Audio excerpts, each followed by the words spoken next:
Hi, everyone. Pastor Galen, lead pastor at Shine Hills Church. Thank you so much for joining us on this podcast. We hope that these podcasts will be a real encouragement to you on your spiritual journey. You can also connect with Shine Hills at shinehills.org. Hope you enjoy the program. We are across the street and around the world. Shine Hills. Well, hello again, everybody, and thank you for joining us on this podcast. And this podcast, again, we're live.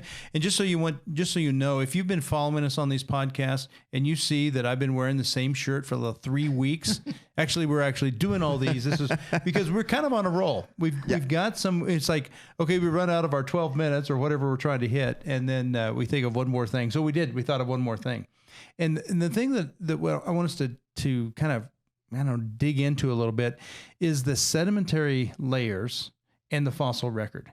Because, when those things were laid down, those sedimentary layers, we think about them, these massive things, it probably was, but it's still this breaking down, and it couldn't have been so heavy that it mashed the critter that would have mashed the bones and everything. We see these fossil records and those bones are intact. So do you have any thoughts on any of that, how this sedimentary layer works settled around these fossils?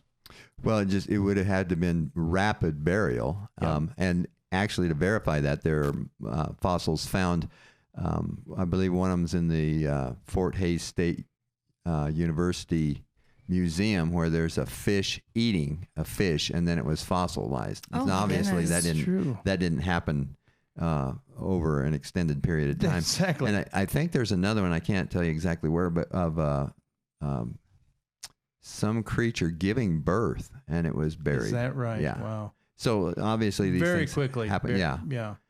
And another thing that shows that, when people say this layer was 1 billion years old and the layer above it was, 800 million or whatever.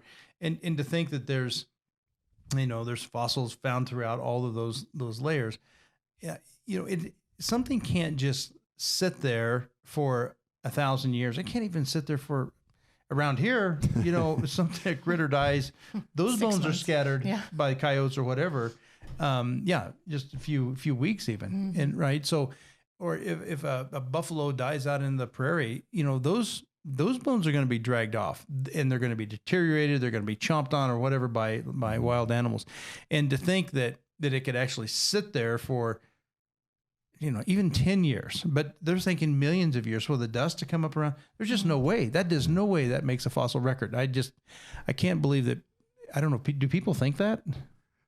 They're asking us to believe that when they ask to understand the fossil record, and there's millions of years between these things. Yeah, and this doesn't relate to sediments so much, but Dr.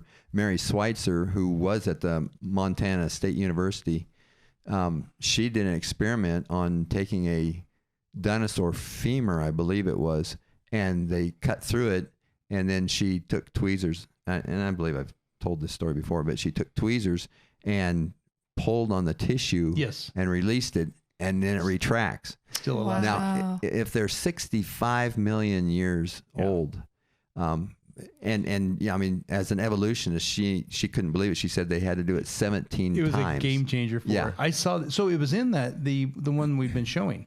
What's the name of that?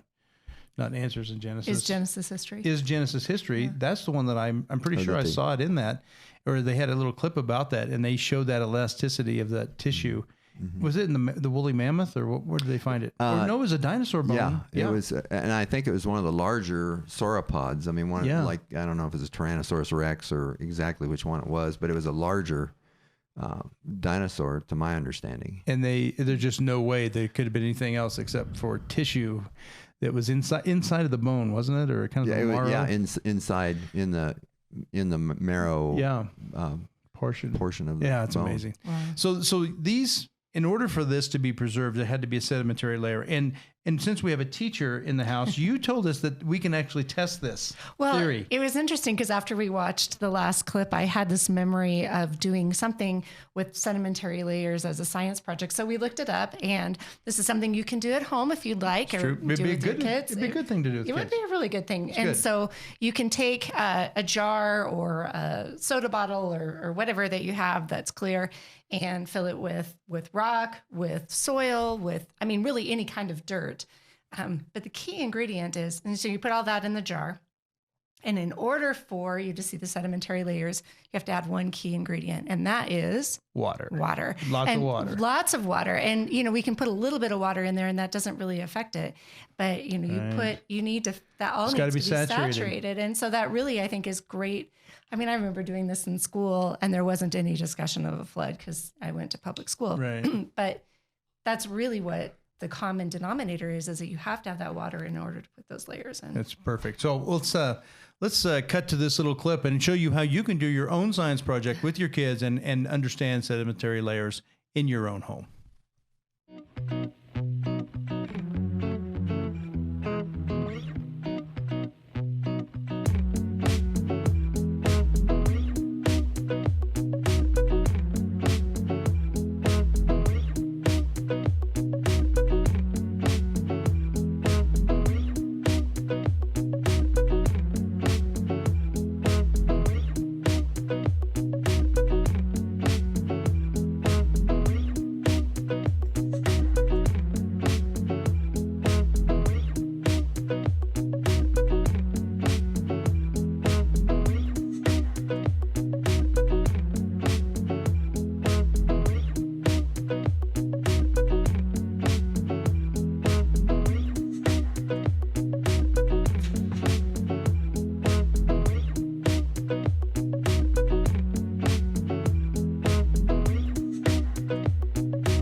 That was awesome, wasn't it? You bringing a teacher to this table is pretty cool because you bring in the practical stuff and brings it right home, right into our kitchen. Yeah. Well, I'm glad my college education is useful. Tell your mom and dad. Yeah. Thanks, Mom and Dad. We used your education. Yeah. So, but the key, like you said though, the key ingredient is water and lots of it. Lots of it. Mm-hmm. So. Yeah, conventional theory says that it was a little bit of water over a large amount of time, like millions of years. But biblical theory, I mean, the Bible's answer to it is it was actually a lot of water over a little bit of time. That's true. Lots of water. A lot of water. I don't think we really fully understand those fountains of the deep and the amount of water that's trapped underneath, and what, and even now, who knows how much water is still in this subterranean. I mean, it's still moving our plates around a little bit, apparently. But I just think it's fascinating to be able to think about these things, and that's what you have to do. It's like, if you really think about it, I get irked now a little bit when you go on these little, you go on vacation, and they say this is X number of billions of years, and there's no, in those two plates, it's just like perfect. It's a perfect line. It's like no erosion. And they're wanting us to believe that there was no erosion for a billion years until that next layer. How do they do that? I mean, it's just like, these are smart people.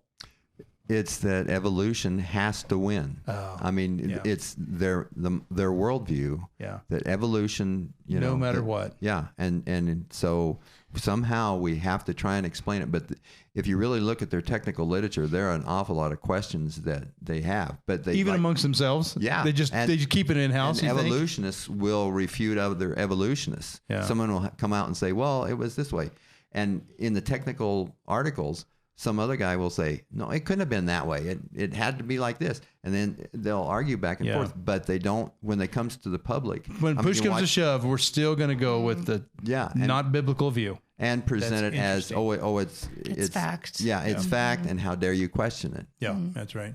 Yeah, and to me, it's like God has laid this all out there. It's like, just look at it. It's kind of like in Romans 1:18. It says, his invisible attributes are clearly seen, being understood through what has been made, so that we are without excuse. We're supposed to go out and look at the plants and the trees and the shrubs and the animals and the creation and the fact that we have intellect and a conscience and all these things. And it say, this didn't just happen. And then the sedimentary rock is just like it's laying there for us to go look at.